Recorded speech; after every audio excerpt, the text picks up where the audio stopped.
Conservatives will attempt to amend Bill C-12 to undertake the following system changes: removing the ability of migrants with failed asylum claimants to claim any federal social benefits beyond emergency health care, disallowing asylum claims to be made by nationals of or by those arriving in Canada having transited through a G7 or an EU country, modernizing and strengthening screening requirements, requiring educational institutions to accept foreign students to share the cost of any bogus asylum claims made by foreign students they welcome to Canada, requiring that claims made by migrants who return to their home country while their claim is pending be abandoned, rejecting claims after a claimant is found to have lied to an officer, placing the onus on a claimant to prove that they made their claim in the timely manner, not on the government, requiring asylum claimants arriving in Canada to immediately provide, on the record, their full grounds for seeking protection,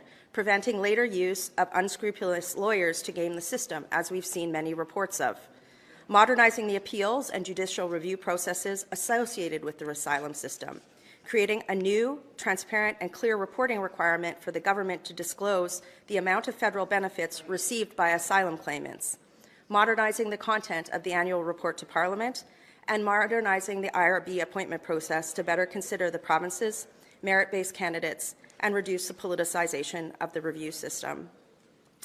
On the second objective, strengthening Canada's border security. Bill C-12 purports to strengthen Canada's border security, but it leaves gaping holes open for non-citizens convicted of an indictable offence in Canada, such as sexual assault, to avoid deportation penalties. It does little to prevent human trafficking or modernize the removal process for those who have been determined to have no legal reason to be in Canada. Loopholes in the outdated Immigration and Refugee Protection Act allow non-citizens convicted of serious crimes like sexual assault to avoid deportation if they are sentenced to 6 months less a day or less. And so, over the last year, Canada has seen case after case after case where the justice system provides leniency to non-citizens convicted of serious crime like sexual assault in order to prevent their deportation. And it's worth noting that these are not leniencies given to Canadian citizens.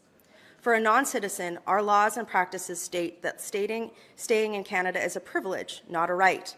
Most non-citizens understand this concept overwhelmingly and play by the rules.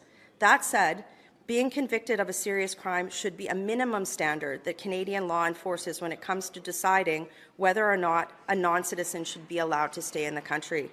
Non-citizens who are convicted of an indictable offence like sexual assault in Canada should face deportation, period. But even facing deportation may not be enough. To be effective, those deportations need to be carried out in an expeditious manner.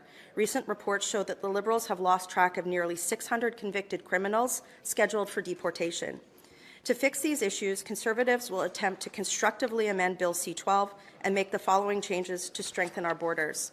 Clarify the definition of serious criminality under the Immigration and Refugee Protection Act to be conviction by an indictable offence or a hybrid offence where the Crown proceeded with an indictable charge. Prevent non-citizens ordered removed from blocking deportation by barring repeat pre-removal risk assessments unless substantive new evidence of changed circumstances is presented. Modernizing the time period and process related to the enforcement of removal orders. All of our amendments are designed to be common sense, rooted in needs exposed by recent news reports, and designed to be supportable by all political parties, including the Liberals. But most importantly, they are designed to restore order, fairness, and compassion, and public confidence in Canada's immigration system. Thank you.